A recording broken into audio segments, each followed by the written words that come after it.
You ready to roll it? I'm talking about doing them dang old bourbon podcast, man. Woo! Hello, and welcome to Revue de Bourbon, a podcast dealing with all things bourbon. I'm your co-host, Dusty, and along with my co-host, Wayne, we're just a couple of guys who love to talk about bourbon. So, whether you're at home, at work, or just in your car, sit back, relax, kick your feet up, pour yourself a drink, and enjoy the show.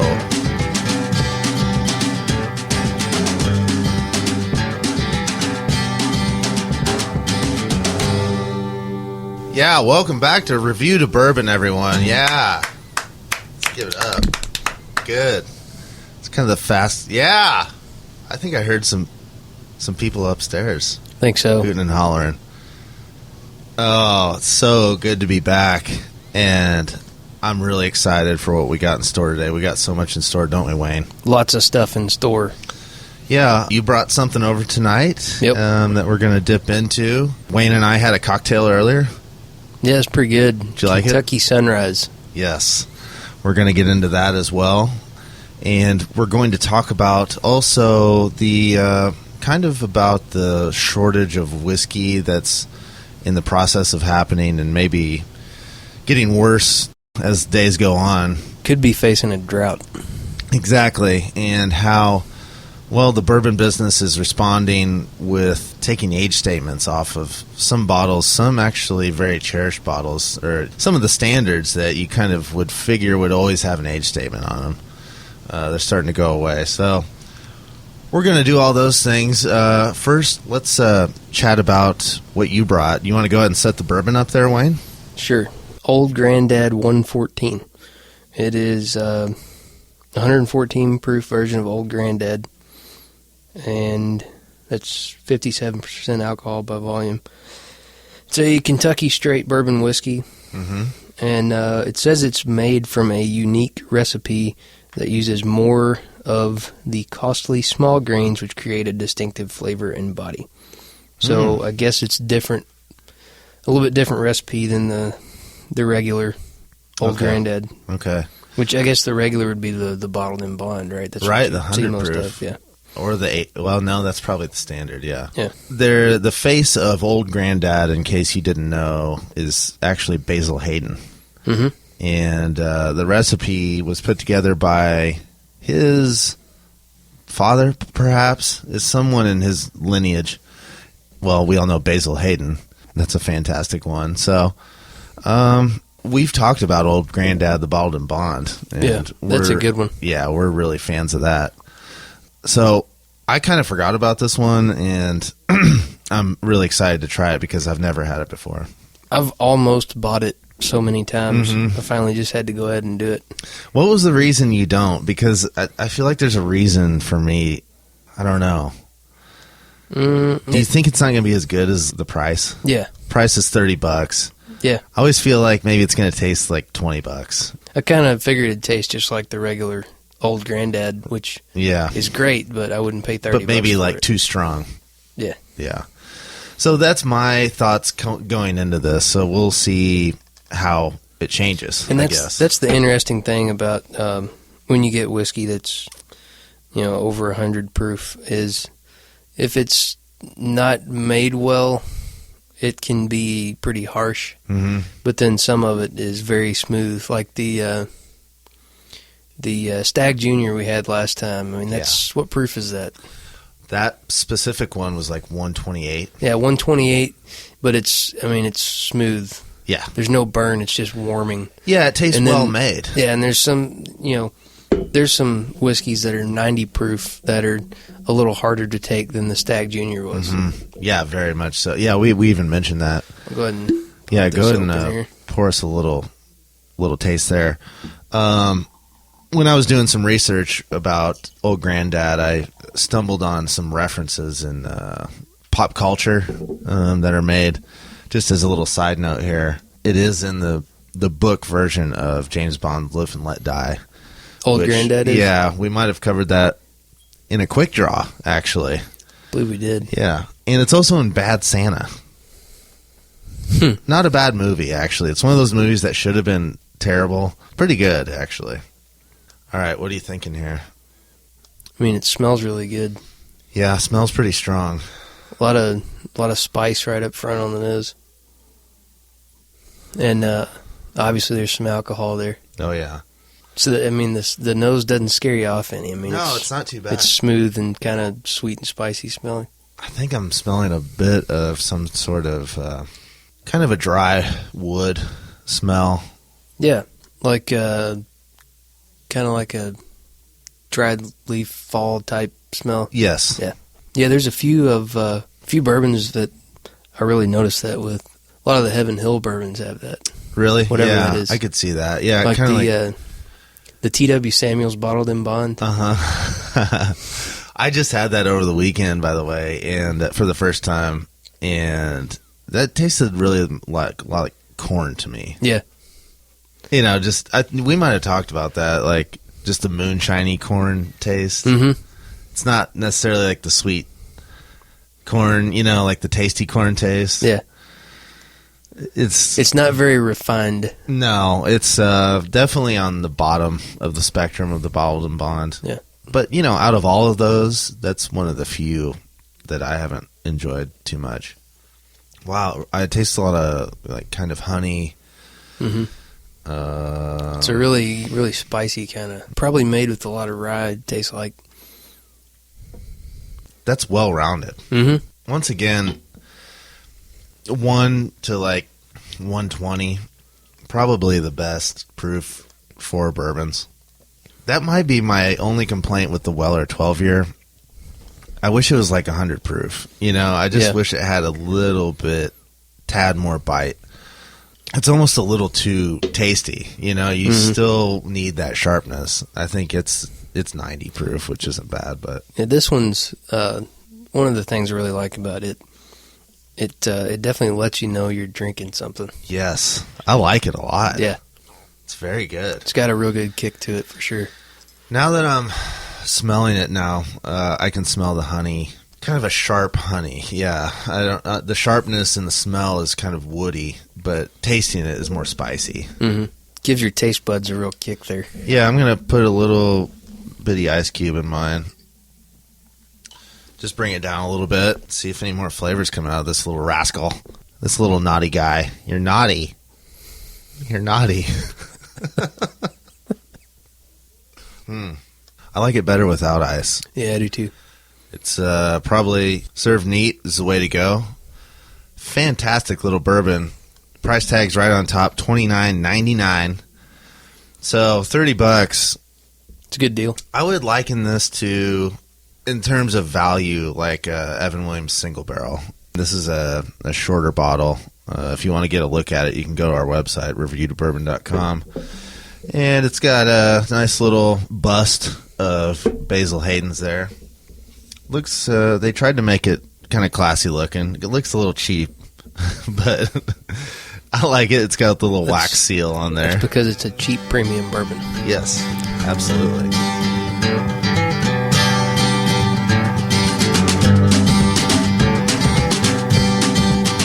Also, I should note, Suntory, or this is made by Jim Beam or Suntory, so other bourbons in that line that they consider the old group is Old Overholt and Old Crow. And those are all, like, together, which is interesting. I did not know that they were made by the same people, even. Old Crow's not too bad. No, and Old Overholt is a good rye, for a good cheap rye. Yeah, that Old Crow is every bit as good as the Jim Beam white label. Mm-hmm. Probably better and way cheaper. Mm-hmm. Yeah, nice little trio of whiskeys, actually. If you want to have that as a recommendation for someone to go, like, start a cheap bar, just do all the olds. Yeah. You got your strong bourbon, you got your rye, and then you got your really cheap just bourbon. Mm-hmm. So that's cool. The only thing I don't like about this one is I feel like it could have stayed just a little bit longer in the barrel. What do you think of the color? Feels like, it's already pretty well-rounded and smooth, but it feels like it could have, there was more to be had there if it could have aged a little longer. Well, you can say that about almost all of the bourbons we try. We'll actually get to that a much broader topic here in a moment. Let's rate this first. Let's go back to the 1 to 5 scale. 1 to 5? Yeah. I'll give it a 4. Overall value, 4? Yep. All right, I'm going to give it a 3.5. Just still the price is a little much for me for an Old Gand-Dad product, basically. Yeah, but this is...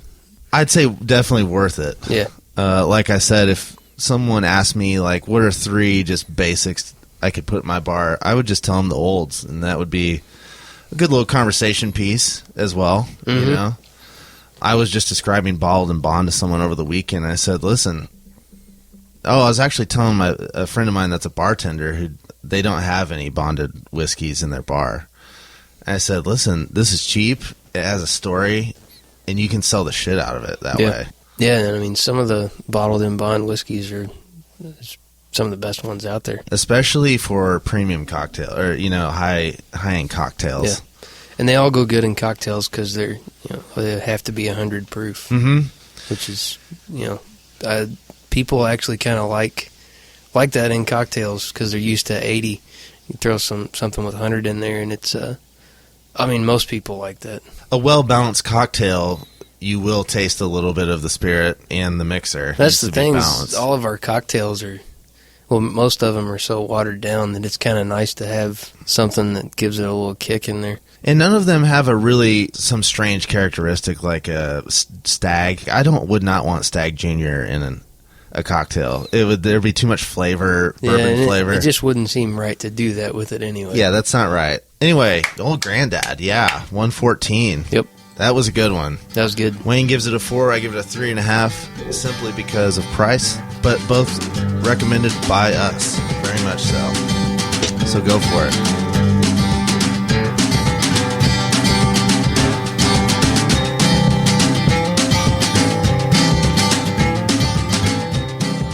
All right, up next on the old chopping block is a nice little discussion, as you were alluding to earlier, about maybe some bourbons are starting to be aged less because of this crazy bourbon demand that's going on right now.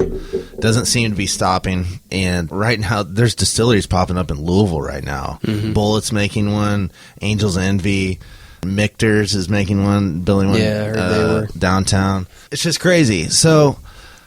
the problem is they're about 8 years too late. Right. So what's happening is age statements are disappearing off of well-known bottles. It's not making people very happy because it only means one thing, that's being diluted with younger bourbon. Mm-hmm. And, they could be putting, like where they were mixing, I'm just throwing random numbers for an example out, but say it was a 8-year bourbon. And they were mixing 8, 10, and 12. Maybe now they're mixing 6, 10, and 15 to get the same flavor, but they would have to put 6 as an age statement, so they're leaving that off of there. But they have to be cutting some corners to do that. Yeah. Either way. And if they're doing that, that means the bottles that have never had an age statement are definitely dropping it down because they have nothing to lose. Right. As long as they meet the minimum requirements. Yeah, I can tell you right now, Eagle Rare is hearing it to no end about taking their 10 years off of the bottle. Oh, I'm sure. That's kind of a big deal because that's a big bourbon. It won't stop me from buying it, but that's what it means. I mean, there's some younger bourbon going in there. So what are some notable bourbons that are losing their age statement is, like I said, Eagle Rare. Which is just kind of hard to believe that they're going to do that. Isn't that too bad? Mm-hmm. But would have that below recipe. that, with that same mash bill, I think, is it Buffalo Trace? Yeah. And then Benchmark is below that. Yeah, okay. So that's a nice little line for you to remember. Benchmark, Buffalo Trace, Eagle Rare. Yep, and those are all 3 really good. Very good. All right. Another one is Very Old Barton. Both the regular, they were 6-year, and, well, I guess it's just the 6-year. They're taking the 6 off. There's that one. We didn't like that one too much, did we, in our blind taste test? No, I think it was better than... It was better than Jim Beam, but it was next to last. Yeah, I think so. Yeah. Because the Evan Williams was so much better than any of them. Yeah, it blew them away. Old Charter. This is one that we've talked about. Really good bourbon. A little sketchy thing that they're pulling is they had the 8-year and a big 8 on the label, and now they just left the 8 and took away the word year and old. So, I don't know about that. Seems kind of deceptive. Yeah. I bought both bottles thinking that they were both the 8-year, and I didn't realize it till I got home. So there's that, and I think Old Charter's completely doing away with the 10-year, which they had as well. What about the 101? That is sticking around, absolutely, because there's no age statement. Yeah. Those non-age statement ones are probably just getting younger and younger. Oh, and then another notable one is the Weller Antique. They took the year off that one as well. And, Weller is definitely just in a huge demand. Right. And who knows what's going to happen with that. There's a lot of others, but those are kind of the notable ones. I don't know. How does that make you feel as a bourbon drinker? Like, it's exciting at one, that there's all this boom, and you're also getting the mini distilleries out of this too. Yeah. But you know what you're losing. Well, there's two sides of that for me. A lot of times, an age statement on a bottle will make you think you're either getting something better than you are, or not as good as it is. Whether it's a 6-year that's just outstanding, or a 10-year that's not all that good. Mm-hmm. So when you don't know that, you kind of get to judge it without having any opinions about it beforehand. I like that. I never thought about that. That's one thing I kind of like about it. But I don't like whiskeys that have had an age statement on there for years, and then all of a sudden they just don't. It makes you feel like you don't know what you're getting anymore. Right. What is it? Right. Could be anything. And I never thought about that. There definitely is a bias. I always thought Very Old Barton was pretty good because it was a 6-year-old until we did that blind taste test. And I realized I just don't like this too much. I don't prefer it. So, overall quality is going down, we can say pretty confidently. Seems like it, yeah. Yeah. Oh, well, here's the good news.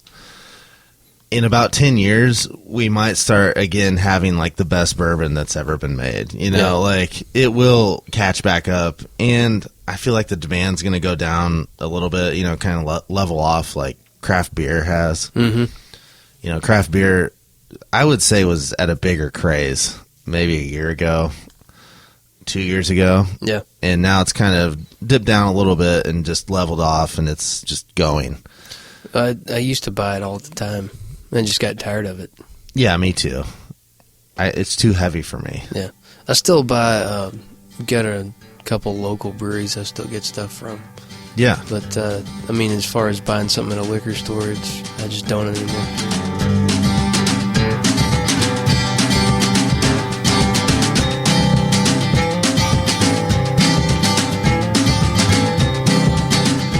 Earlier before the show, Wayne and I had a little meet and greet, as we usually do, and we kind of shifted that time into talking about the featured cocktail. This episode's featured cocktail is the Kentucky Sunrise. We are in Louisville, Kentucky, and just seemed fitting. I wasn't for sure what it was. I had an idea, and it was right. It's very simple. It's just bourbon, orange juice, and grenadine. But that seemed a little too simple to me, or just kind of generic. So I replaced grenadine with Campari, which is, I don't know, it's kind of grenadine-like, don't you think? I think so. Yeah. You got to be careful with the little bit. A little bit goes a long way because it's kind of herbally. It's almost like a bitters. It was a good drink, though. Yeah, the thing with bourbon, orange juice, and grenadine, it just sounds like a what's in my fridge cocktail. Or like, let me dump some corn syrup in, just some high fructose corn syrup into my whiskey. Grenadine, it's just, when I bartended a lot of weddings, and I poured the shit out of some grenadine, and it's cheap sugar syrup with a fancy name. Yes, it's the lowest form of high fructose corn syrup with food coloring, basically. And I don't know, some weird artificial flavoring. What does grenadine taste like? It's like a fake cherry. Is that what it's supposed to be? Yeah, basically. So I just did almost equal parts of bourbon, OJ, a little bit heavier on the OJ, and then just a splash of Campari. And like Wayne said, easy on the Campari, but it's a good bottle to have around, so go ahead and pick it up. Yeah, I think I'm going to have to buy some. Mm-hmm. Go ahead and it's definitely better than grenadine, and you could probably universally replace whatever cocktail that has grenadine in it, replace it with that, and it will make it much better. Just that gives it a flavor profile instead of just sugar and bourbon. Super simple. I should have garnished it with an orange. You could, kind of get crazy with the garnish. Throw a little mint in there. Mm-hmm. Good breakfast drink. Yeah. I had to throw the morning thing out there because it's called the sunrise. Right. And that's what it is. It's designed to be drunk in the morning. It's good. I wanted to do something a little different, too. I like fruit and bourbon, fruit and whiskey. I feel like that'd be way better than a Bloody Mary. Yeah. I'll probably order that next time. I like the Bloody Mary because of spice, but I like bourbon because of bourbon. Right. So we'll try that next time. So that's a good quick one. You don't have to get crazy with it. If you want to go the purely simple way, just use grenadine, OJ, bourbon. Done. Yep. Get some decent OJ. You don't have to squeeze oranges or anything. Just mix it up, stir it up. If you want to give it a little twist like we did, we used some Campari. So that is the Kentucky Sunrise once again.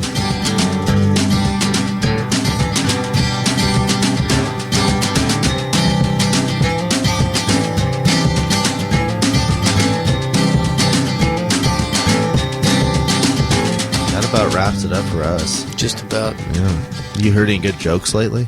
I don't know any jokes. On the next episode, we're going to answer the question, what's better, bourbon or scotch?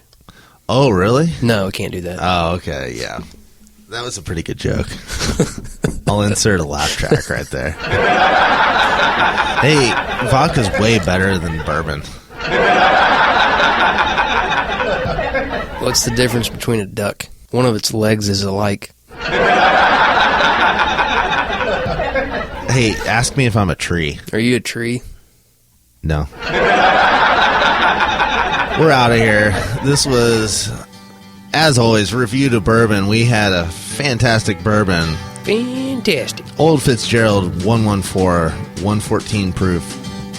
Very good. Highly recommended. We had a beautiful cocktail called a Kentucky Sunrise. And we shared our thoughts about the state of bourbon as it is today and possibly the dilution of bourbon as we see a whiskey shortage, heavily ahead of us. So, for Dusty Pockets and Wayne Fenton, this has been Revue de Bourbon. Thank you all so much. Thank you.